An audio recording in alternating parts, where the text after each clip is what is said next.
నమస్తే, welcome to Nationalist hub. డీలిమిటేషన్కి సంబంధించి ఇప్పుడు తీవ్రమైన చర్చ మొదలైంది. పార్లమెంట్లో నియోజకవర్గాల సంఖ్య పెంపు అనే అంశానికి సంబంధించి ఇప్పటికే నియోజకవర్గాల పునర్విభజనకు సంబంధించి 2026లో సెన్సస్ నిర్వహించి తదనుగుణంగా జనాభాకు అనుగుణంగా ఒక డీలిమిటేషన్ ప్రక్రియ జరగబోతోంది. సో అది ఇప్పటికే 2001 సంవత్సరంలో జరగాల్సింది 20 సంవత్సరాలు దాన్ని పోస్ట్పోన్ చేశారు. ఇప్పుడు 2026లో ఈ సెన్సస్ నిర్వహించి దానికి అనుగుణంగానే డీలిమిటేషన్ చేయాలనే ఒక ప్రతిపాదన కేంద్ర ప్రభుత్వం ముందున్నది. కేంద్ర ప్రభుత్వం దానికి అనుగుణంగానే ప్రక్రియ చేస్తామని ఇప్పటికే ప్రకటించింది. సో దీనికి వ్యతిరేకంగా అంటే డీలిమిటేషన్ వల్ల దక్షిణాది రాష్ట్రాలకు అన్యాయం జరుగుతుంది. ఎందుకంటే జనాభా పెరుగుదలను నియంత్రించే క్రమంలో భాగంగా కుటుంబ నియంత్రణని వీటిని ఎక్కువగా సక్సెస్ఫుల్గా అమలు చేసింది దక్షిణాది రాష్ట్రాలే. సో జనాభా పెరుగుదలను మేము కట్టడి చేయగలిగాము.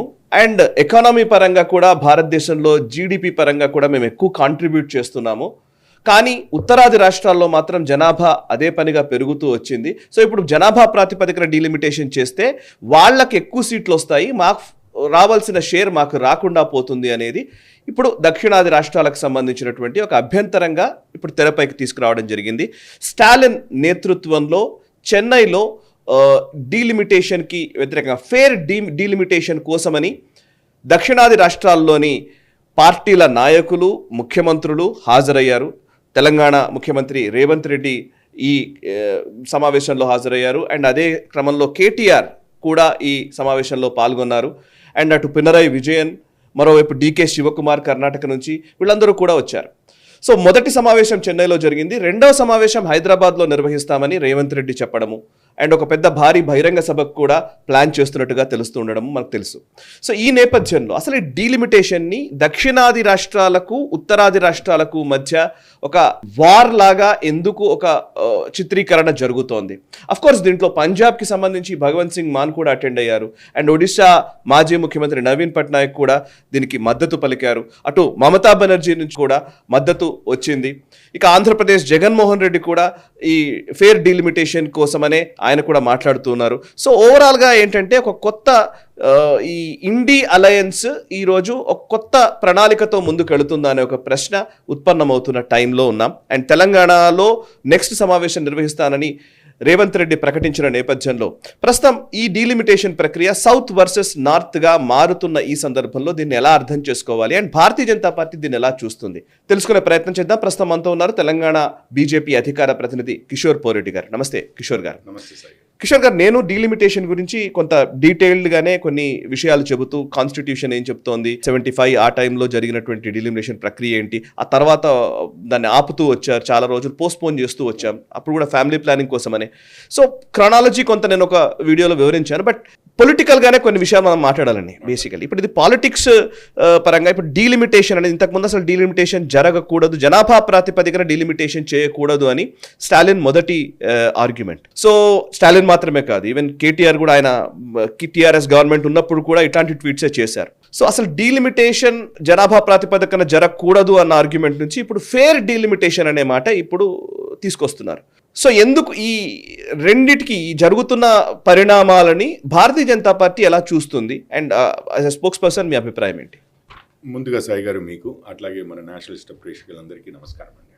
ఈరోజు మీరు అన్నారు దక్షిణ భారతదేశము అంతా కలిపి సౌత్ ఇండియాకి నష్టం జరుగుతోంది అన్నది ఒకటి బాగా వినపడిన. ఈ రోజు కూడా పొద్దున టీవీ ఆన్ చేస్తే డిబేట్లలో కూడా దక్షిణ భారతదేశం ఎందుకంటే మన జనాభా పెరుగుదల ఉత్తర భారతదేశంలో ఉన్న కొన్ని రాష్ట్రాలు అంటే ఎస్పెషల్లీ ఉత్తరప్రదేశ్, బీహార్ కన్నా అక్కడ జనాభా పెరుగుదల ఎక్కువ ఉంది, వృద్ధి రేటు మనది తక్కువ ఉంది. కాబట్టి ఇప్పుడున్న జనాభా నిష్పత్తి ప్రకారము మనము ఎంపీల కాన్స్టిట్యుయెన్సీలు డీలిమిట్ చేస్తే, అంటే కొత్త కాన్స్టిట్యుయెన్సీలని ఇప్పుడున్న జనాభా ప్రకారము సమానంగా ప్రతి ఎంపీ కాన్స్టిట్యుయెన్సీలోనూ సమానంగా ప్రజలు ఉండేటట్లుగా పంచితే మనకు పెరిగే దాంట్లో కానీ పూర్తిగా ఉన్న దాంట్లో కాస్త తక్కువ వాటా మనకు వస్తుంది. అంటే ఈ రోజున్న నిష్పత్తి కన్నా మనకు రేపు తక్కువ అవుతాయి. అండ్ ఉత్తర భారతదేశపు రాష్ట్రాలకు పెరుగుతాయి, అంటే జనాభా ఎక్కువ ఉన్న రాష్ట్రాలకు అని చెప్పి అది ఇప్పుడు బీఆర్ఎస్ వారైనా కాంగ్రెస్ వారైనా లేకపోతే డిఎంకే వారైనా సిపిఎం వారైనా, ఎందుకంటే కేరళ వారు కూడా ఉన్నారు కాబట్టి వీరు మాట్లాడేది. అండ్ ఎక్కువగా దక్షిణ భారతదేశ రాష్ట్రాలు అని చెప్పి కేరళ, తమిళనాడు, కర్ణాటక, ఆంధ్రప్రదేశ్ అండ్ తెలంగాణ, మన 5 రాష్ట్రాలకి నష్టం జరుగుతుంది, నష్టం వాటిల్లుతుంది. మన బలము ప్రపోర్షనల్గా అంటే నిష్పత్తి వైజ్గా చూస్తే మన బలం తగ్గే అవకాశం ఉంది అన్నది వీరి వాదన. అయితే దానికి ఆల్రెడీ మీరు ఏ న్యూస్ పేపర్ చెక్ చేసినా 2 వారాలు 3 వారాల క్రితమే అమిత్ షా గారు ఒక స్టేట్మెంట్ ఇచ్చారు అని చెప్పి మీకు క్లియర్గా తెలుస్తుంది. అందులో ఏమంటారు అంటే, ఇప్పుడు స్టాలిన్ గారు ఇట్లా మాట్లాడుతున్నారు, కొంచెం నిజంగానే మరి ఈ రాష్ట్రాల్లో ఉన్న వారికి కొంచెం అనుమానాలు రేకెత్తించడం అనేది వీరు ప్రయత్నిస్తున్నారు.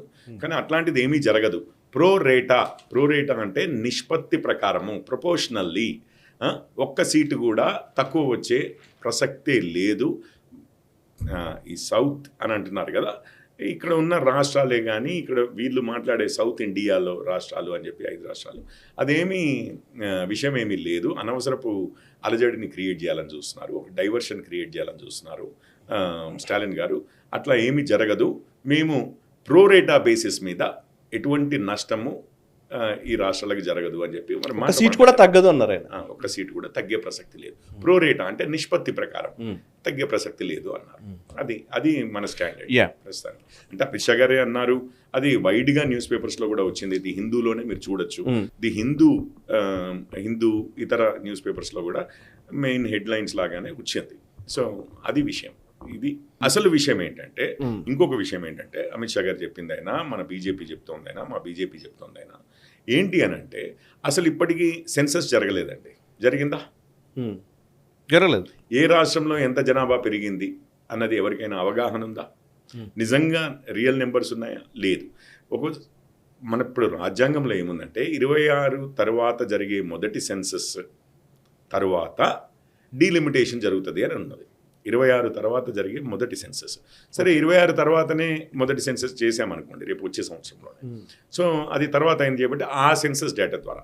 ఇప్పుడు మనకు ఆ సెన్సస్ డేటా లేదు. ఏ రాష్ట్రంలో ఎంత జనాభా పెరిగింది, ఎంత తగ్గింది, లేదా ఎంత ఉధృతంగా పెరిగింది, ఎంత తక్కువగా పెరిగింది అనే డేటా మన దగ్గర లేదు. మొదటిది.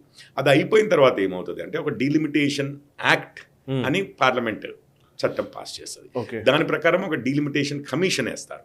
ఆ కమిషన్ మొత్తం అంతా చదివి వాళ్ళు ఆ కమిషన్ డిసైడ్ చేస్తుంది డీలిమిటేషన్ యొక్క పారామీటర్స్. అంటే ఎక్కడి నుంచి ఎక్కడికి ఒక కాన్స్టిట్యున్సీ ఉండాలి, ఎన్ని కాన్స్టిట్యున్సీ ఉండాలి, ఇవన్నీ వాళ్ళు చెప్తారు. సో ఇప్పుడు మన దగ్గర డేటానే లేదు. పార్లమెంట్లో చట్టం పాస్ చేయాలి అని అంటే, ఆ యాక్ట్ పాస్ చేయాలి అంటే పార్లమెంట్లో అందరూ చర్చించవచ్చును. బీఆర్ఎస్ వారికి లోక్సభలో సీట్లు లేకపోయినా రాజ్యసభలో ఉన్నాయి కాబట్టి వారి ప్రాతినిధ్యము ఉంటుంది. ఎంఐఎం అసదుద్దీన్ ఓవైసీ గారే ఉన్నారు లోక్సభలో, వారి ప్రాతినిధ్యము ఉంటుంది. దాని తర్వాత కమ్యూనిస్ట్ వారు లేకపోతే ఇక్కడ డిఎంకే వారు వీరందరూ కూడా అదే ఆప్ వారు అదే పార్లమెంట్లో సభ్యులే చేయబట్టి వీరందరూ డిస్కస్ చేయడానికి కూడా ఉంటుంది. ఇప్పుడు ఏంటంటే ఇంకొక సెన్సస్ చేయడం కూడా ఒక రోజులో అయిపోదండి, మీకు తెలిసిన విషయమే. కొద్ది నెలలు పడుతుంది, దాన్ని అనలైజ్ చేయడం ఇంకొద్ది నెలలు పడుతుంది, ఆ కంప్యూటేషన్ చేయడం. ఇదంతా ఒక 2 సంవత్సరాల తర్వాత ఉన్న విషయాన్ని ఈ రోజు ఎందుకు తెస్తున్నారు అన్నది విషయం. ఏమి డైవర్ట్ చేయడానికి ఈరోజు తీసుకొస్తున్నారు అన్నది విషయం. ఓకే, ఏం డైవర్ట్ చేయాలనుకుంటున్నారు మీరు? 100 కారణాలు ఉన్నాయి. ఎందుకనంటే వాళ్ళ లాజిక్ని బట్టి చూస్తే, ఇప్పుడు ముందేమన్నారు, దక్షిణ భారతదేశం అన్నారు. ఈరోజు చూస్తే భగవత్ సింగ్ మాన్ గారు, నాకు నిన్నటి వరకు తెలియదు, పంజాబ్ ఇక్కడ ఏదో కర్ణాటక పక్కనే ఉందని నేను అనుకోలేదు. నేను అక్కడ గోవా ఉండేది అనుకున్నా. గోవా మన కింద ఉంటుందండి. మనకు తెలంగాణ ఉంది కదా, ఇట్లా రెక్టాంగులర్గా ఉంటాం కదా మనము. ఆ దాంట్లో మన కింది నాగర్ కర్నూల్, జోగులాంబ గద్వాల ఆ రేంజ్లో అసలు పక్కకి గోవా అక్కడ స్టార్ట్ అవుతుంది. గోవా తల అక్కడ ఉంటుంది. అంటే మనకి సౌత్లో ఉంది గోవా, కానీ గోవాని ఎప్పుడు సౌత్ ఇండియా అన్న టైప్లో ఈ రాష్ట్రాల్లో అని చెప్పి వారు పిలవలేదు. ఒకటి రైట్. రెండో విషయం ఏంటి అని అంటే, ఇప్పుడు సౌత్లో మరి పంజాబ్ ఉంటుందని నేను అనుకోలేదు నిన్నటి వరకు. వెస్ట్ బెంగాల్ ముఖ్యమంత్రికి ఆహ్వానం పంపించారు. రైట్. వెస్ట్ బెంగాల్ ఎక్కడుందో మనకి తెలుసు, సౌత్ అని అంటున్నారు. ఇది రెండో విషయం అండి. సో వీళ్ళు కూడా ఒక పర్టికులర్గా సౌత్ ఇండియా అని చెప్పి ఉట్టిగా విద్వేషాలు పెంచడానికి నార్త్ వర్సెస్ సౌత్ అని చెప్పి మాట్లాడతారు. కానీ అందులో సిగ్గుచేటైన విషయం ఏంటంటే, ఇప్పుడు కాంగ్రెస్ వారు కూడా ఒక ప్రాంతీయ పార్టీ లాగా. కాంగ్రెస్ వారు కూడా సౌత్ వర్సెస్ నార్త్ అని మాట్లాడుతున్నారంటే, నేను పొద్దున ఎవరో మాట్లాడుతుంటే ఒక డిబేట్లోనే నేను చెప్పాను, అసలు అయ్యా మనకి స్వాతంత్రం వచ్చిన తర్వాత యూపీ వారే కదా మనం లేలింది. జవహర్లాల్ నెహ్రూ గారు యూపీ నుంచే కదా ఏది ప్రాతినిధ్యం వహించింది. ఇందిరాగాంధీ గారు అక్కడి నుంచే కదా, రాజీవ్ గాంధీ గారు అక్కడి నుంచే కదా. హిందీ బెల్టే కదా ఇదంతా కూడా. వారు ఏమన్నా తమిళం మాట్లాడేవారా, మలయాళం మాట్లాడేవారా, కన్నడం మాట్లాడేవారా, తెలుగు మాట్లాడేవారా, తుళు పోని కొంకణి ఇట్లాంటివి ఏవి మాట్లాడేవారు కాదు. వారిది హిందీయే కదా అండ్ ఉత్తరప్రదేశే కదా. ఒక్క ప్రధానమంత్రి అంటే మిగిలిన వారు లాల్ బహదూర్ శాస్త్రి గారైనా ఏదో గ్యాప్లో ఇట్లా వచ్చినట్టు వారు దురదృష్టవత్తు చనిపోయారు. ఇంకా మిగిలిన ఎవరున్నా కానీ సింబాలిక్గా ఉన్నదే కానీ, ఈవెన్ సోనియా గాంధీ గారి సమయంలో కూడా మన్మోహన్ సింగ్ గారు ఉన్నారు అంటే సింబాలిక్గానే ఉన్నారు. మన్మోహన్ సింగ్ గారు రాజ్యసభకి అస్సాం నుంచి, అండ్ అసలు వారి యాక్సిడెంటల్ ప్రైమ్ మినిస్టరు అసలు కంట్రోల్ అంతా సోనియా గాంధీ గారి చేతిలో ఉండేది. ఆమె వారు మళ్ళీ రాయ్బరీలీ నుంచే, మొన్నటి వరకు తన్ని తరిమేసిన తర్వాత కదా ఇప్పుడు వాయనాడుకు వచ్చింది రాహుల్ గాంధీ గారు. మళ్ళీ నార్త్లోనే మొదటిసారి మళ్ళీ గెలిచే అవకాశం ఉందనగానే నార్త్కి వెళ్ళిపోయాడు ఆయన. సౌత్ కాదు నాది అని చెప్పి క్లియర్గా. ఇక్కడ ఉంటే మా చెల్లెకిచ్చి ఇంకొక సీట్ కూడా ఎందుకు పోగొట్టుకోవడం అనేది ఉంచుకుంటాం కానీ, మరి నార్త్ డామినేషన్ అని అంటే అది ఒక్క ప్రధానమంత్రి అండి సౌత్ నుంచి. ఒక్క ప్రధానమంత్రి 5 సంవత్సరాలు ఏలినందుకు ఆయన మీద కక్ష గట్టి చనిపోయిన తర్వాత కూడా ఎంత కక్షపూరితంగా వ్యవహరించారు మన పివి నరసింహారావు గారి మీద. ఇది కదా నార్త్ డామినేషన్ పార్టీ అంటేనే కాంగ్రెస్ అసలైతే. ఈ రోజు అక్కడ పుట్టగతులు లేకుండా పోయాయి. మమ్మల్ని అసలు ఎవడో ఆదరించట్లేడు, ఓట్లు వేయట్లేడు, ఎక్కడ ఏ రాష్ట్రంలోనూ మాకు అధికారం లేదు అని చెప్పి ఇక్కడ ఏదో కర్ణాటక తెలంగాణలో వచ్చామని చెప్పి ఈరోజు సౌత్ అన్న టైప్లో మాట్లాడుతున్నారు. అసలు చాలా సిగ్గుచేటైన విషయం ఏంటంటే, ఒక national party north south divides అని ఇట్లాంటివి కాదు కదా, ఒక నేషనల్ పార్టీ అంటే కాంగ్రెస్ కూడా ఒక రీజనల్ పార్టీ కిందనే చూసుకుంటోంది తనను తాను. ఇక హిమాచల్ ప్రదేశ్ ఈరోజు 2 ముఖ్యమంత్రులు వచ్చారు కాంగ్రెస్ వారు, కానీ హిమాచల్ ప్రదేశ్ ముఖ్యమంత్రిని పిలవలేదు. మరి ఎందుకు పిలవలేదు? కాంగ్రెస్ ముఖ్యమంత్రే కదా. పక్కనున్న పంజాబ్ దాటితేనే కదా హిమాచల్ ప్రదేశ్. పక్కనున్న పంజాబ్ ముఖ్యమంత్రి భగవంత్ సింగ్ మాన్ గారు వస్తారు, కానీ హిమాచల్ ప్రదేశ్ ముఖ్యమంత్రి రారు. అంటే ఇక పూర్తిగా నార్త్లో మాకు ఎటువంటి సంబంధం లేదు. ఈసారి ఏదో హిమాచల్ ఉంది చిన్న రాష్ట్రము, వచ్చేసారి అది కూడా ఉండదు. మేము మొత్తము మా ఎగ్స్ అన్నీ కూడా సౌత్ ఇండియా బాస్కెట్ అంటే ఇక ఇక్కడ ఈ 2-3 రాష్ట్రాల్లోనే పెట్టుకుంటున్నాము అని చెప్పి కాంగ్రెస్ వారు అనుకుంటున్నారు. అయితే నేను అనేది ఇప్పుడు సౌత్ ఇండియాకి నష్టం అవుతుందంటే అసలు సౌత్ ఇండియా ఏంటి అనేది క్లియర్గా లేదు. రైట్, వారి భాషలోనే గోవా సౌత్ ఇండియాలో రాదంటారు, పంజాబ్ సౌత్ ఇండియాలో వస్తుంది అంటారు, వెస్ట్ బెంగాల్ సౌత్ ఇండియాలో వస్తుంది అంటారు, ఒడిషా సౌత్ ఇండియాలో వస్తుంది అంటారు. మరి వారి నిర్వచనం ఏంటో అది మనకు అర్థం కాలేదు. ఓకే సార్, ఇప్పుడు నేను కొన్ని నెంబర్స్ యాక్చువల్లీ 1951లో సెన్సస్ జరిగింది, 61లో చేశారు, 71లో చేశారు. సెన్సస్కి అనుగుణంగానే ఈ డిలిమిటేషన్ జరిగింది. సో 36 కోట్ల జనాభా ఉన్న టైంలో 494 సీట్లు ఉన్నాయి. 43 కోట్ల జనాభా సుమారుగా ఉన్న టైంలో 522, 54.8 కోట్ల జనాభా ఉన్న టైంలో 543 సీట్లు. ఇవాళ ఉన్న 543 సీట్లు. సో అది కరెక్ట్గా చెప్పాలంటే 1971 సెన్సస్ని బేస్ చేసుకుని అప్పుడు చేసింది. సో ఇప్పుడు 54 కోట్ల జనాభాకి 543 సీట్లు. అవునండి. సో ఇవాళ 140 కోట్ల జనాభా అయింది. అవునండి. డిలిమిటేషన్ జరగాల్సిందే, కానీ జనాభా ప్రాతిపదికన జరగకూడదు అనేది వీళ్ళ అభిప్రాయం, వీళ్ళు చెప్తున్నది. సో ఇప్పుడు జనాభా ప్రాతిపదికన జరగకూడదు ఎందుకంటున్నారంటే, ఫ్యామిలీ ప్లానింగ్ మేము సమర్థవంతంగా అమలు చేశాం కాబట్టి మమ్మల్ని మేము చేసిన దానికి మాకు ప్రతిఫలం ఇవ్వకపోగా మాకు అన్యాయం చేస్తారని అడుగుతున్నారు. సో మేము ఇక్కడ అభివృద్ధి చెందడానికి మేము ఎన్ని చేయాలో అన్ని చేసాం దేశ అభివృద్ధిలో. కేటీఆర్ మాటలు మీరు వినుంటారు. ఇవాళ కేటీఆర్ అంటున్నది జీడిపి పరంగా మేము ఎంత కాంట్రిబ్యూట్ చేస్తున్నామో భారతదేశానికి, మా పాపులేషన్ కంటే డబుల్, ఆల్మోస్ట్ 2.4 సంథింగ్ అట్లాంటి 2.4 ఉంటే. ఈ ఆర్గ్యుమెంట్ కొన్ని వందల సంవత్సరాలు నడిచింది. ఏంటంటే ఎవరైతే ఆస్తిమంతులు ఉంటారో, ఎవరైతే ధనాన్ని సృష్టిస్తారో వారికే ఓటు హక్కు ఉండాలి అని చెప్పి, అసలు మీకు ప్రజాస్వామ్యము ఈ మోడల్లో ఏదైతే మొదలైందో మ్యాగ్నా కార్టా దగ్గర నుంచి, ఏది బ్రిటన్లో మనకు అంతకుముందు రిపబ్లిక్స్ ఉన్నప్పుడు మనకే ఉండేది, కానీ ఆస్తి ఉన్నవారికే ఓటు హక్కు. ఎవరైతే ఆస్తి అంటే జీడిపి అంటే ఏముంది, ఉత్పత్తి, అది వ్యవసాయ ఉత్పత్తి ఉండేది ఒకప్పుడు. దాని తర్వాత ఇండస్ట్రియలైజేషన్ వచ్చిన తర్వాత ఈ ఉత్పత్తి వచ్చింది, రైట్. దాని తర్వాత ఇప్పుడు సర్వీసెస్ వచ్చిన తర్వాత ఆ ఉత్పత్తి వచ్చింది, రైట్. ఈ ఉత్పత్తి ఉన్నవారికే ఓటు హక్కు అనే దాంతో మొదలుపెట్టాం మనం. దాని నుంచి ఎన్నో ఉద్యమాలు చేసుకుని ఎన్నో ప్రాణాలు కోల్పోయి ఈవెన్ సివిల్ వార్స్ అయ్యి లేదు అందరికీ సమాన హక్కు అనే దానికి వచ్చాం. నాకు వింతేమనిపిస్తుంది అంటే మళ్ళీ అంబేద్కర్ గారి రాజ్యాంగం ప్రకారం కూడా మొదటి రోజే మన దగ్గర మీకు ఈవెన్ ఇతర ఎన్నో దేశాల కన్నా ముందు మనం స్త్రీలకి గాను ఈవెన్ మీరు ఎస్సీ ఎస్టీ ఓబీసీ ఓసీ ముస్లిం హిందూ 18 ఏళ్ళు నిండితే చాలు అందరికీ 21 సంవత్సరాలు అంతకుముందు ఇప్పుడు 18 సంవత్సరాలు అది రాజీవ్ గాంధీ గారు తెచ్చింది 18 సంవత్సరాలు వారి హయాంలో జరిగింది. మీకు అందరికీ సమానంగా ఒక ఓటు, ఒక మనిషి ఒక ఓటు. చదువుకున్నాడా, ముసలివాడా, యువకుడా, చదువులేని నిరక్షరాస్యులా, స్త్రీయా, పురుషుడా, ఈ కులమా ఆ కులమా, ఈ మతమా ఆ మతమా, ఏ సంబంధం లేకుండా మనందరం సమానము అన్నాం. ఇప్పుడు మళ్ళీ వీళ్ళు ఆర్గ్యుమెంట్ నిజంగానే అసలు వీళ్ళకి తెలుసా అసలు ప్రజాస్వామ్యం ఏ విధంగా ఈరోజు ఈ స్థాయికి వచ్చింది, 140 కోట్ల ప్రజలకు హక్కులు ఏ విధంగా వచ్చాయి, ఒకప్పటి సిస్టమ్ ఎట్లా ఉండేది, ఈరోజు హక్కులు ఎట్లా వచ్చాయి, ఇదంతా తెలిసే మాట్లాడతారా అంటే మనం ఏమంటున్నామని అంటే ఇప్పుడు హైదరాబాదు 55% అండి, మన రాష్ట్ర ఉత్పత్తిలో 55% హైదరాబాద్ నుంచి వస్తుంది జిఎస్డిపి. అంటే రేపు 119 స్థానాలే ఉంటే దాదాపు 55 + 11 ఎంత వచ్చింది, 66 సీట్లు. అంటే 53 సీట్లు మాత్రమే మిగిలిన రాష్ట్రం మొత్తానికి హైదరాబాద్కి.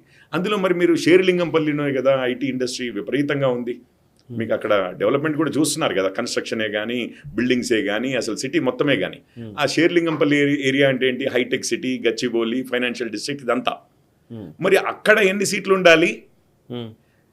ఇప్పుడు ఖమ్మంలో కాస్త ఉత్పత్తి ఎక్కువ ఉండదు, ఆదిలాబాద్లో మరి వాళ్ళకి ఎంత తక్కువ సీట్లు ఉండాలి? ఇప్పుడు కేటీఆర్ గారు ఈరోజు మాట్లాడుతుంటే నేను విస్తుపోయాను.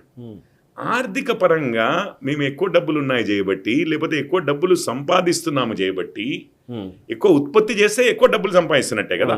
ఉత్పత్తి కౌంట్ చేసేది ఎంతలో, జీడిపి ఏ విధంగా చూస్తారు, ఇన్ని రూపాయలు అని అంటారు అంతే కదా. పోయినసారి 3 లక్షల కోట్ల రూపాయలు, ఈసారి 4 లక్షల కోట్ల రూపాయలు అని అంటాం కదా. అంటే ధనంగానే చూస్తాము. జీడిపి నెంబర్ ఏముంటుందండి, జీడిపి నెంబరు ఎంత, రూపాయల్లో ఎంత, డాలర్లలో ఎంత అనే మాట్లాడతాం. అంటే ధనం విషయంలోనే చూస్తాం. సరే మరి ఇప్పుడు ఖమ్మము, ఆదిలాబాదు వాళ్ళకి ధనవంతులు కారు చేయబట్టి వారికి తక్కువ సీట్లు, జిహెచ్ఎంసీలో ఎక్కువ ఉత్పత్తి ఉంది చేయబట్టి ఎక్కువ సీట్లు ఉందామా, షేర్లింగంపల్లికి అత్యధికంగా ఇవ్వాలి అందామా, ఓల్డ్ సిటీలో కాస్త తక్కువ ఉత్పత్తి ఉంటుంది కదా, అక్కడ అంత రిచ్ కాదు కదా మీకు గచ్చిబౌలితో కంపేర్ చేస్తే. సో అక్కడున్న వారికి తక్కువ సీట్లు ఇవ్వాలి అని అంటున్నారు ఆ కేటీఆర్ గారు. నాకేం అర్థం కాలేదు. అసలు ఏమైనా కొంచెమన్నా విచక్షణ ఉండి, అసలు చరిత్ర తెలిసి మానవ ఈ అభ్యుదయంలో అందరికీ ఈ ఓటు హక్కు రావడం అనేది, ప్రజాస్వామ్యం రావడం అనేది ఎన్ని శతాబ్దాలు పోరాడితే ఎక్కడికి వచ్చాము. ఈరోజు ఏం మాట్లాడుతున్నారు, ధనం బేసిస్ మీద ఇవ్వాలంటున్నారు. అది ఫ్యూడల్ వ్యవస్థ అండి, ధనం బేసిస్ మీద ఇచ్చేది. ఒకప్పుడు ఫ్యూడలిజంలో లార్డ్స్ ఉంటారు చూసారా, ఏది ఈ దొరలకు ఆస్తులు ఉండేవి చేయబట్టి, ఆ ఆస్తుల ద్వారానే ఉత్పత్తి అయ్యేది చేయబట్టి వాళ్ళకు మాత్రమే ఓటేసే హక్కు ఉండేది. మిగిలిన వాళ్ళని సర్ఫ్స్ అంటారు, దాదాపు సర్వెంట్స్ లాగా, రైట్. వాళ్ళు ఓన్లీ కూలీ చేసుకొని ఆ కూలీ తీసుకుని ఇంటికి పోవడమే వాళ్ళ పని. కానీ ఈ రాజ్యాన్ని నడిపించే విషయాల్లో వారికి హక్కే లేదు. ఒకప్పుడు ఏంటంటే వాళ్ళు వచ్చి గంట కొడితే రాజుగారు వారి గ్రీవాన్సెస్ అంటారు, వాళ్ళ కష్ట నష్టాలు వింటేనే గొప్ప రాజు, అంతేగాని వాళ్ళకు ఓటు హక్కు ఇట్లాంటివి కాదు. అసలు వాళ్ళ కష్టాలు విన్నాడంటేనే గొప్ప రాజు. అది ఆ వ్యవస్థ నుంచి మనం ఎప్పుడో కదిలి వచ్చాము. ఇది ప్రజాస్వామ్యం.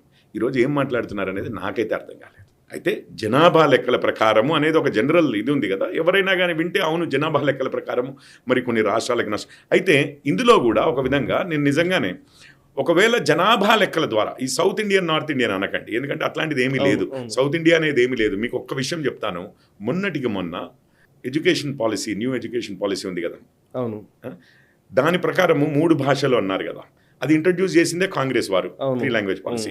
కానీ ఇందులో ఈసారి మనం ఏం చేసామంటే మీకు ఇష్టమైన 3 భాషలు, ఒకటి మాతృభాష, ఒకటి ఇంగ్లీషు, మూడోది ఏదైనా పెట్టుకోవచ్చు అన్నాం. ఈ సౌత్ ఇండియాలో ఉన్న తమిళనాడే కదా వీరు అంటున్న సౌత్ ఇండియా, దక్షిణ భారతదేశం, తమిళనాడు స్టాలిన్ అవునయా కరెక్టే బాగుంది, మేము తెలుగు నేర్పించుకుంటాము, మలయాళం నేర్పించుకుంటాము, కన్నడం నేర్పించుకుంటాము అన్నాడా? లేదు, కేవలం తమిళము ఇంగ్లీషే ఉండాలి, అవును, ఇంకా వేరే భాష ఉండడానికి లేదు అన్నాడు.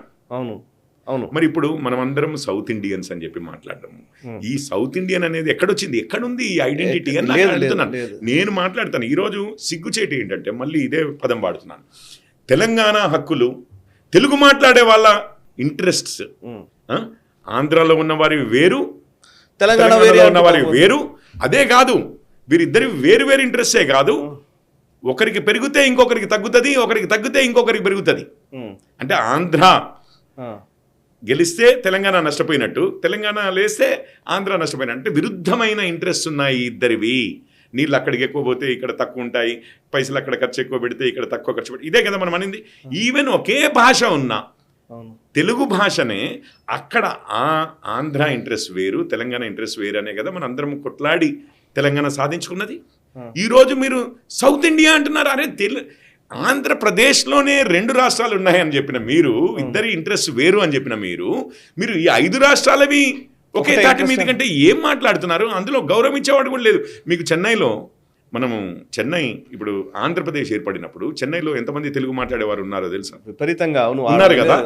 అయినా కానీ 3వ భాషగా తెలుగునన్నా నేర్పించుకుంటామని ఒక్క మాట ఒక్కరోజు అన్నాడా స్టాలిన్? సిగ్గు. నిజంగానే ఆ పదం నేను ఎక్కువ వాడను, కానీ ఎంత నిస్సిగ్గుగా వెళ్ళి ద్రావిడ మూమెంట్ మాకు ఇన్స్పిరేషన్ అని చెప్పి కేటీఆర్ చెప్పుకొస్తాడు. అంత దారుణంగా ఉంది. అంటే ఇది మీరు అర్థం చేసుకోవాల్సింది ఏంటంటే, ఇంత కన్ఫ్యూజ్డ్గాను ఫ్యూజ్లు ఎగిరిపోయినట్లుగాను ప్రతి ఒక్కళ్ళు కూడా ఒక్కళ్ళ ఆర్గ్యుమెంట్లో ఒక బేసిస్లో కూడా ఒక స్టాండర్డ్ లేదు. సౌత్ ఇండియా అంటే గోవా ఉండదు, అందులో పంజాబ్ వస్తుంది. ఆశ్చర్యం ఏంటంటే మనం అందరం ఒకటంటేనేమో రోజు కొట్టుకు చేస్తాము. ఇప్పటికీ మనకు ఆంధ్ర తెలంగాణకి కృష్ణా గోదావరి జలాలు మనకి మహారాష్ట్రతో ఉందండి. ఇంకొక విషయం చెప్తాను, మీరు మహారాష్ట్రని అయితే పిలవలేదు కదా. మహారాష్ట్ర తోటి మీరు అసలు కేసీఆర్ గారు ఎవరిని పిలిచారండి మన కాళేశ్వరంకి? అవును, దేవేంద్ర ఫడ్నవీస్ గారిని పిలిచారు. ఎందుకు పిలిచారు? కాళేశ్వరం వారు సహాయం చేశారు, వారు ఈజీగా మూవ్ చేశారు. చేసినందుకు, ఎందుకంటే ఆ రాష్ట్రంలో ఈ రాష్ట్రంలో అగ్రిమెంట్స్ ఈజీగా తెలంగాణ ఇంట్రెస్ట్లో మహారాష్ట్ర చేస్తుంది. ఎవరు తమిళులు అనంట్లా నేను డిఎంకే వాళ్ళు మన భాషను కూడా లెక్క చేయరు, మన సంస్కృతిని లెక్క చేయరు. పోయి ఈరోజు మీరు మాకు ఇన్స్పిరేషను, మళ్ళీ అదే మీటింగ్కి మహారాష్ట్రాన్ని పిలవరు. మహారాష్ట్రలో విపరీతంగా ఉందమ్మా జనాభా వృద్ధి, అందుకనే అది లాభం పొందుతుంది, మనకన్నా ఎక్కువ లాభం పొందుతుంది అంటే అది కాదు. 2011లో మీకు మహారాష్ట్రది 16% అండి ఎదుగుదల, అంతకుముందు 10 సంవత్సరాలతో పోలిస్తే. తమిళనాడుది 15.6%. తేడా ఏముంది? ఏం లేదు. రౌండ్ ఆఫ్ చేస్తే 2 ఒకటే నెంబర్లు. మరి మహారాష్ట్ర ఎందుకు నీకు కష్టమైంది? గోవా 8.2%, ఇంకా తక్కువ. మరి గోవా ఎందుకు పిలవలేదు? ఇది కేవలము ఇండియా అలయన్స్ కూటమిలో ఉన్నవారు ఒక 4 కలిసినట్టుగా మీకు కనపడట్లా. మిగిలిన వాళ్ళకి కూడా ఇండియా అలయన్స్ ఒకటి, బీఆర్ఎస్ ఇండియా అలయన్స్ లో జాయిన్ అవ్వడము అనేది మీకు క్లియర్గా మీరు చెప్తే నిజంగానే అది జరుగుతోంది. అండ్ ఇంకొక విషయం ఏమనుకుంటున్నానంటే, నేనైతే ఢిల్లీ ఎలక్షన్ల తర్వాత ఆప్ ఏదైతే ఉందో, కాంగ్రెస్ వారు ఇండిపెండెంట్గా నిలబెట్టారు కదా, ఇద్దరు కలిసి కోalitionలో పోవాల్సింది అని చెప్పి అందరూ అన్నారు. ఆప్ ఓడిపోయిన తర్వాత కూడా చాలామంది వారు కలిసి ఉన్నా కానీ పెద్దగా మనకేం నష్టం జరిగేది కాదు, మాకేం నష్టం జరిగేది కాదు, బీజేపీ గెలిచేది. అయినా కానీ చాలా పెద్దగా ఆ ఇద్దరి ఫ్రెండ్స్లోనే చాలా పెద్ద గొడవ అయిందా లేదా తర్వాత కూడా. నేను అనుకోవడం ఏంటంటే, ఈ రాహుల్ గాంధీ గారు కాంగ్రెస్ అధ్యక్షులుగా ఉండి ఇప్పుడు చూడండి, వారి జిత్నా ఆబాదీ ఉత్నా హక్ అన్నారండి. అంటే మీ ఉద్దేశంలో ఏంటి? అవును, జనాభా ప్రాతిపదికనే. తెలుగులో చెప్పండి, జిత్నా ఆబాదీ ఎంత జనాభా ఉంటే అంత హక్కులు. సో వీళ్ళేమో కాదు అంటున్నారు. రేవంత్ రెడ్డి గారే కాదంట. నేను అదే ఇంతకు ముందు ఒక వీడియోలో చెప్పాను కూడా. ఇది వీళ్ళందరూ ఏం చేస్తున్నారంటే రాహుల్ గాంధీని టార్గెట్ చేసినట్టుగా క్లియర్గా కనిపిస్తోంది నాకైతే. ఇటు ముఖ్యమంత్రులు ఇద్దరు ఉన్నారు కదా సౌత్. ఇప్పుడు హిమాచల్ ప్రదేశ్ లో ఉన్న ముఖ్యమంత్రి రాహుల్ గాంధీ గారిని కాదనే పరిస్థితిలో లేరనుకుంటా. అందుకనే వీరిద్దరు మాత్రము ఇప్పుడు ఏంటి, ఇప్పుడు సౌత్ ఇండియా ఎందుకంటారంటే, నార్త్ రాహుల్ గాంధీ పెత్తనమైంది మా మీద. అండ్ రాహుల్ గాంధీ తీసుకునే నిర్ణయాల వల్ల ఇటు కాంగ్రెస్ నష్టపోయింది, అటు ఇండి కూటమి కూడా నష్టపోతోంది. అందుకని రాహుల్కి అగెయిన్స్ట్గా మొన్న కేటీఆర్ గారు కూడా, నేను ఎందుకు ఇది మాట మాట్లాడుతున్నానో చూడండి, ఇది రాహుల్కి అగెయిన్స్ట్గా జరుగుతుంది అనేది. మొన్న కేటీఆర్ గారు ఆప్ ఎలక్షన్ అయినప్పుడు ఏం చెప్పారండి, వీడియో ఉంటుంది. కేటీఆర్ గారు ఏమన్నారు, కలిసి పోటీ చేసి అంటే కలిసి యుద్ధం చేసి బీజేపీని ఓడించాల్సింది పోయి రాహుల్ గాంధీ గారు కేజ్రీవాల్ గారు లాంటి వారిని కేజ్రీవాల్ గారు లాంటి వారిని కలుపుకుని పోయి బీజేపీ మీద యుద్ధం చేసి వారిని ఓడించే బదులు వీరితోటే ఫైట్ చేస్తున్నాడు అని చెప్పి కేజ్రీవాల్ గారి పేరు కేసీఆర్ గారి పేరు చెప్పాడు. అంటే కేటీఆర్ చెప్తూనే ఉన్నాడు మేము కాంగ్రెస్తో కలిసి ఉంటాము అని చెప్పి, అలయన్స్ ఇండి కూటమిలోకి వస్తాము అని చెప్పి చెప్తూనే ఉన్నారు. ఈరోజు నేను అనుకోవడం ఏంటంటే ఆ ఇండి కూటమిలో కూడా ఒక సపరేట్ వర్గము ఎమర్జ్ అవుతుందా, ఎమర్జ్ అవుతోంది అని శశి తరూర్ గారిది మొన్ననే చూశారు మీరు. అవును అవును ఈ మధ్య శశి తరూర్ గారు, ఇప్పుడు శశి తరూర్ గారు కాంగ్రెస్కి యాడ్ చేసినంత వాల్యూ నేను నిజంగానే చెప్తున్నాను. ఆ ఇంటలెక్చువల్ సైడే కానివ్వండి, ఆయన ఎక్స్పీరియన్సే కానివ్వండి, యునైటెడ్ నేషన్స్కి అండర్ సెక్రటరీ జనరల్గా ఉండడమే కానివ్వండి, ఆయన భాష తీరే కానివ్వండి, మాట తీరే కానివ్వండి, ఎవరినైనా కానీ ఇప్పుడు జయశంకర్ గారు ఎట్లాగైతే మాట్లాడగలుగుతారో ప్రపంచ స్థాయిలో కూడా నిజంగా కాంగ్రెస్ నుంచి ఒకరు వారి ఈక్వలెంట్ కాకపోయినా వారితో సమానంగా లేకపోయినా, ఇంకా ఆ కంపారిజన్స్ ఎవరు వాళ్ళు చెప్తారు కానీ, బట్ ఎవరున్నారు ఆ లెవెల్లో అని అంటే శశి తరూర్ గారు అంటారు. అట్లాంటి వారు కూడా నిజాలు మాట్లాడినందుకే వారిది ఒక పక్కకు పెట్టినట్టుందే, అంటే కేవలం కుటుంబం రైట్ అన్నది ఉంది కదా. మరి వీళ్ళు ఏమైనా దానికి, నేను అంతకుముందు కూడా ఒక ఆర్టికల్ రాశానండి, త్వరలోనే గాంధీ కుటుంబం యొక్క కంట్రోల్ ఓవర్ కాంగ్రెస్ పోతుంది అని చెప్పి మొన్నే నెల క్రితం రాశాను ఆర్టికల్. సో ఏమంటానంటే గాంధీ కుటుంబానికి ఛాలెంజ్ ఏమో అని ఒక విధంగా అనిపిస్తుంది. కాకపోతే ఇంకా వేరే వర్షన్స్ కూడా ఉన్నాయి. కానీ ఇది ఇప్పుడు సీరియస్ టర్న్ తీసుకునే అవకాశం. సీరియస్ టర్న్ అంటే నా ఉద్దేశం ఏంటంటే అఫ్ కోర్స్ ఒక ఎమోషన్ ఎప్పుడు కూడా 3 అంశాలు, కులము, మతము, ప్రాంతము, భాష. ఆగండి, బ్యూటిఫుల్ గా తీసుకొచ్చారు. అయితే వీరు మాట్లాడేదానికోసం ఇప్పుడు జిత్నా ఆబాదీ ఉత్నా హక్ అన్నారు. ఎంత జనాభా ఉంటే అంత హక్కు ఉండాలి, అంటే అన్ని సీట్లు ఉండాలని రాహుల్ గాంధీ గారు అంటున్నారు. రైట్, రాహుల్ గాంధీ అంటున్న దాన్ని వీళ్ళందరూ కాదు అది కాదు అని కాదు అని అంటున్నారు, ఉండకూడదు అని అంటున్నారు. ఓకే, మనం ఏం స్టాండ్ అనేది నేను ఆల్రెడీ అమిత్ షా గారు ఏం చెప్పారో నేను ఆల్రెడీ మీకు చెప్పేశాను, అది అయిపోయింది. ఇప్పుడు ఒక్క విషయం, వీరందరూ అంటున్నారు ఆదాయం బేసిస్ మీద మాట్లాడుతున్నారు, లేకపోతే నేను ప్రాంతాల వారీగా వితిన్ తెలంగాణ మాట్లాడాను. ఆ విధంగా కాదండి. మీకు తెలియకపోవచ్చు, నాకు కూడా తెలియకపోవచ్చు, ఎందుకనంటే బేసిక్గా ఇన్కమ్ ట్యాక్స్ వారు ఆ విధంగా డేటా ఇవ్వరు, రైట్, బయటనైతే పబ్లిష్ చేయరు. మతాల వారీగా చూస్తే హిందువుల జనాభా ఎంతైతే ఉందో, ముస్లింల జనాభా ఎంతైతే ఉందో, హిందువులు ఎక్కువ ట్యాక్సులు పే చేస్తున్నారంటారా, ముస్లింలు ఎక్కువ ట్యాక్స్ పే చేస్తారంటారా? వాళ్ళ ఇప్పుడు 20% ముస్లింలు ఉన్నారనుకోండి, 80% హిందువులు ఉన్నారనుకోండి, ఉట్టిగా క్రిస్టియన్లు, పార్సీలు చాలామందే ఉన్నారు. ఇప్పుడు 80% ట్యాక్సులు హిందువులు, 20% ట్యాక్సులు ముస్లింలు పే చేస్తున్నారా ఇన్కమ్ ట్యాక్స్? లేకపోతే కరెక్టే, హిందువులే ఎక్కువ పే చేస్తుండొచ్చు కదా, అవునా కదా చెప్పండి. ఫార్సీలు ఉన్నారండి, అతి చిన్న కమ్యూనిటీ, వాళ్ళైతే 10 రెట్లు పే చేస్తుండొచ్చు కాక, ఎందుకంటే టాటాలు, గోడ్రేజ్లు ఇట్లాంటి వాళ్ళందరూ ఫార్సీలే, రైట్. సో మీరు ఇప్పుడు ఏమంటున్నారు, ముస్లింలు తక్కువ ఉత్పత్తి చేస్తారు అని అనుకుంటే ఓవరాల్గా వాళ్ళకి తక్కువ ఉండాలంటున్నారా? ఒకటి. ఇప్పుడు కులాల వారీగా తీసుకోండి సార్, కులాల వారీగా తీసుకుంటే ఇప్పుడు మనం రిజర్వేషన్లు ఇవన్నీ ఎందుకు కల్పిస్తున్నామండి? ఆర్థికంగా ఈడబ్ల్యూఎస్ రిజర్వేషన్లు కూడా నేను చెప్తున్నాను, ఆర్థికంగా వెనకబడ్డ వారికి ఎన్నో శతాబ్దాలుగానో దశాబ్దాలుగానో సామాజికంగా, ఆర్థికంగా, రాజకీయంగా వెనకబడ్డ వారిని అప్లిఫ్ట్ చేయాలంటే కదా మనము తీసుకొచ్చింది రిజర్వేషన్లు. ఈవెన్ అంటే వారి ఉత్పత్తి తక్కువ ఉందనే కదా, వారి ఉత్పత్తి వారి జనాభా నిష్పత్తి కన్నా వారి ఉత్పత్తి చాలా తక్కువ ఉంది, వారి పేదరికంలో ఎక్కువ ఉన్నారనే కదా మనం అనేది. రైట్, అంటే ఇప్పుడు వారి జీడిపి తీసుకొని ఇప్పుడు అగ్రవర్ణాలు మన రాష్ట్రంలోనే ఇప్పుడు వెలమలే కానీ, రెడ్లే కానీ, కమ్మలే కానీ, వైశ్యులే కానీ, బ్రాహ్మణులే కానీ, ఇది తక్కువ జనాభానే ఉండొచ్చు, కానీ ఆ తక్కువ జనాభా కన్నా ఎక్కువ రెట్లు జీడిపి వీరిది ఉంటది కదా, ఉందా లేదా? ఆర్థిక అసమానతలు ఉన్నాయనే కదా. ఇప్పుడు వీరేమంటున్నారంటే ఆ ఆర్థిక అసమానతలని అట్లాగే ఫ్రీజ్ చేసి దాని ప్రకారం సీట్లు ఇద్దామంటున్నారా? కులాల వారీగా, మతాల వారీగా మీకు ఇది అసలు ఆలోచించారా? మీకు బుద్ధి కేటీఆర్ మీరు అసలు బుద్ధి పెట్టారా? కొంచెమైనా ఆలోచించారా?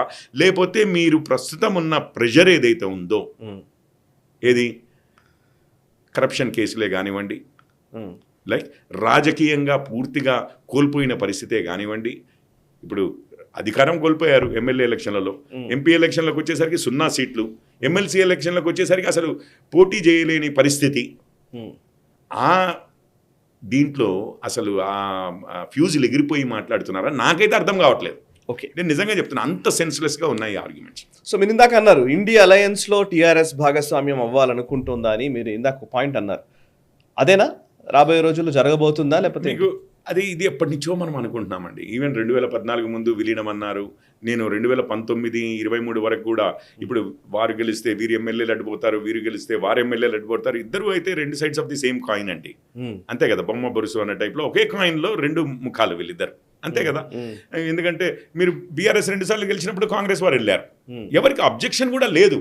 చాలా చేపని నీటిలో వదిలితే ఎంత సునాయాసంగా కలిసిపోతుందో అంత హ్యాపీగా కాంగ్రెస్ వారు బీఆర్ఎస్లో ఇమిడిపోయారు. అండ్ బీఆర్ఎస్ వారు ఇప్పుడు ఎలక్షన్లు అయిపోయిన తర్వాత కూడా ఈసారి కాంగ్రెస్ అధికారంలో ఉంటే వారు వచ్చారు. వీళ్ళిద్దరూ చాలా మంచి బంధం ఉంది, ఎట్లాగూ ఇద్దరు పాలు నీళ్లు కలిసిపోయినట్టు కలిసిపోతారు. అయితే ఇదంతా అనుకున్నాము కానీ బట్ ప్రతిపక్షం అధికార పక్షం 2 ఉండాలి అన్న టైప్లో. అయితే ఇప్పుడు చూడండి, అందుకనే వీళ్ళిద్దరు నేచర్ ఒకటే చేయబట్టి కలవడం చాలా ఈజీ.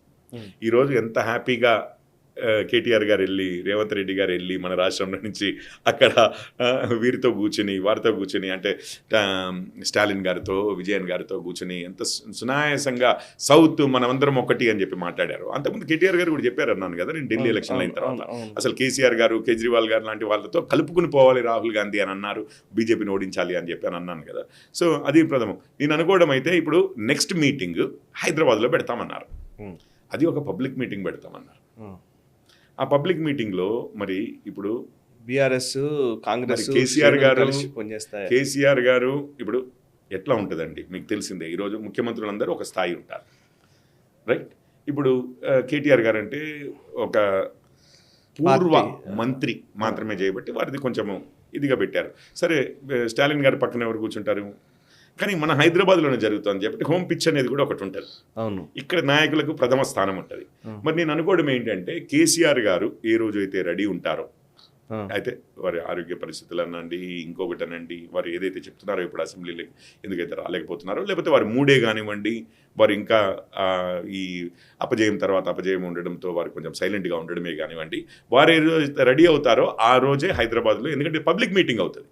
నేను అనుకోవడము రేవంత్ రెడ్డి గారు కేసీఆర్ గారు పక్కనే కూర్చొని ఆ రోజు స్టేజ్లో పబ్లిక్ని అడ్రస్ చేయడం జరుగుతుంది. ఇక ఆ రోజైతే మీకు అర్థమైపోయింది, రైట్. ఏ రోజైతే ఆ అండర్స్టాండింగ్ అయిపోయి ఇదైపోయిందో, నేను అనుకోవడం ఇంత లోపల ఈ ఇంటర్నల్ విషయాలు కూడా ఏమన్నా సర్దుకుని కాంగ్రెస్లో కూడా రేవంత్ గారు సిద్ధరామయ్య గారు కూడా వారి పొజిషన్స్, ఎందుకంటే కాంగ్రెస్లో ఎప్పుడు ఒకటి ఉంటుంది, ముఖ్యమంత్రులను మార్చే ఇది ఒకటి ఉంటుంది. ఎప్పుడు ఇంకొకరిని పక్కనే మీకు పదవిస్తారు, మీ సీటు కింద ఒక చిన్న నిప్పు పెడతారు, ఎప్పుడు కూడా కంట్రోల్ ఉంచుకోవడం కోసం. వీళ్ళిద్దరూ ఏం చెప్తున్నారంటే రాహుల్ గాంధీకి, అయ్యా అంతకుముందు మీకు అదాని విషయం దగ్గర నుంచి చాలా అయినాయి కదా, ఇప్పటికీ రాజీవ్ మధ్య ఇది రాహుల్ అండ్ రేవంత్ గార్ల మధ్యలో వారి స్టాండ్ ఒకటి ఉంటుంది, వీరి స్టాండ్ ఒకటి ఉంటుంది అనేది ఎన్నో మనం విన్నాం. అయితే ఇప్పుడు మళ్ళీ ఇదొకటి, ఇవి ఏంటంటే అవతల వాళ్ళు వాళ్ళ నిప్పు ఏదైతే పెట్టి ఉంచుతారో దానికి కౌంటర్ ఈ ఇద్దరు ముఖ్యమంత్రులు వేస్తున్నట్లుగా ఉంటుంది. ఇప్పుడు డీకే శివకుమార్ గారు ఎప్పుడు ఇది అవుతుంది అని చెప్పేసి వాళ్ళిద్దరి మధ్యలో అరేంజ్మెంట్ కూడా ఉండేది. ఇప్పుడు నేను అనుకోవడం ఈయన వీరున్నారు కదా, ఇప్పుడు సిద్ధరామయ్య గారు సీఎం పదవి వదులుకోవడానికి రెడీగా ఉన్నారా, శివకుమార్ గారికి ఇవ్వడానికి? ఇగో అది ప్రెషర్ పెడితే నాకు వేరే ఆప్షన్స్ ఉన్నాయి, మేము నార్త్ వర్సెస్ సౌత్ అన్నాం. ఆఖరికి లాస్ట్కి రాహుల్ గాంధీ కూడా నార్త్ ఇండియనే అసలు పూర్తిగా మమ్మల్ని అణిచివేసిందే ఆయన అని చెప్పి కాంగ్రెస్ లోపల కూడా ఆ వాదం తీసుకురావచ్చు కదా, నేను సౌత్ చీఫ్ మినిస్టర్స్ వేరు అన్న టైప్లో. సో నేను అదే అనుకుంటున్నాను. కాకపోతే ఇవి కొంచెం సర్దుకుంటాయి. ఇదేంటంటే చీల్చడం పూర్తిగా ట్రై చేయరు వీళ్ళు, ఆ ఆటలో భాగం ఇది. అంటే ఇది ఉంటుంది కదా, సో నెగోషియేషన్స్ లో భాగం మాత్రమే. కాబట్టి ఎప్పుడైతే బీఆర్ఎస్ వారిగా ఓపెన్ గా మేము ఇండియా అలయన్స్ లో అని అనుకుంటున్నారో ఆ రోజు మనకు హైదరాబాద్లో ఆ తెర వెనుక డిస్కషన్స్ అనేవి ఈరోజు చెన్నైలో మొదలై ఉంటాయి, కేటీఆర్ గారి మధ్యలో రేవంత్ గారి మధ్యలో. అవి మళ్ళీ వాళ్ళ నాన్నగారి దగ్గరికి తీసుకొచ్చి కేసీఆర్ గారు అండ్ ఇప్పుడు రాహుల్ గాంధీ గారితో ఉంటుంది కదా పై లెవెల్ చర్చ, కేసీఆర్ గారు రాహుల్ గాంధీ గారు కూర్చుంటారు. అది డిసైడ్ అయిపోయిన తర్వాత హైదరాబాద్లో మీటింగ్ అవుతుందండి. ఓకే, హైదరాబాద్ లో 2 సంవత్సరాలు ఉంది, అసలు డిలిమిటేషన్ సెన్సస్ జరగలేదు, చట్టం వస్తుంది, పార్లమెంట్ లో ఉంటది, అప్పటికి ఏం జరుగుతుందో. అండ్ ఇంత లోపల మన వాళ్ళు అష్యూరెన్స్ కూడా ఇచ్చేశారు, మీరు ఈ 5 రాష్ట్రాలకి ఎటువంటి ఉన్న నిష్పత్తి ప్రకారం ఒక్క సీటు కూడా తగ్గదని చెప్పారు. అయినా కానీ ఎందుకు నడుస్తుందంటే వీళ్ళు మధ్యలో జరుగుతున్న ఈ రాజకీయం ఏదైతే ఉందో. Right sir thank you very much Kishore Poreddy గారు. మీరు చెప్పినట్టుగా రాజకీయ సమీకరణలు, నెగోషియేషన్ టాక్టిక్స్, ఇంకా చెప్పాలంటే కొంత అధిష్టానాలపైన వాటిపైన ఒక ప్రెషర్ని బిల్డ్ చేసే ఒక టాక్టిక్స్ లో భాగంగా జరుగుతుంది. ఎవరికి వాళ్ళు ఏం ప్రయత్నం చేస్తున్నా కానీ భారతీయ జనతా పార్టీని గద్దె దించడం కోసం చేసే ఈ ప్రయత్నమే ఇది. సో లెట్స్ సీ ఏం జరుగుతుందో. Thank you very much. So చూసారు కదా, ఇది కిషోర్ పోరెడ్డి గారితో స్పెషల్ ఇంటర్వ్యూ. యాక్చువల్లీ డీలిమిటేషన్ గురించి సీరియస్నెస్ బిల్డ్ చేసే ప్రయత్నం అయితే జరుగుతోంది 100%. ముఖ్యంగా స్టాలిన్ ఆయన సర్వశక్తులో వడ్డి ఈ డీలిమిటేషన్ ని లేకపోతే భాషా అంశాన్ని ఈ రెంటిని అస్త్రంగా మలుచుకొని తన రాష్ట్రపు ఎన్నికలను మళ్ళీ ఈసారి రాబోయే రోజుల్లో కొంచెం కూడా అవకాశం వదులుకోవడానికి వీలు లేదని ప్రయత్నం చేస్తున్నది తెలుస్తుంది. సో అదే ప్రయత్నము మిగతా రాష్ట్రాల్లోని వ్యక్తులు వాళ్ళ ప్రయోజనాల కోసం దీన్ని ముందుకు తీసుకొస్తున్నారా? నిజంగా ఈ ఫెయిర్ డీలిమిటేషన్ గురించి ఇప్పుడే ఎందుకు ఇంత చర్చ మొదలుపెట్టారు? అర్లీ డిస్కషన్ దేనికి సంకేతం?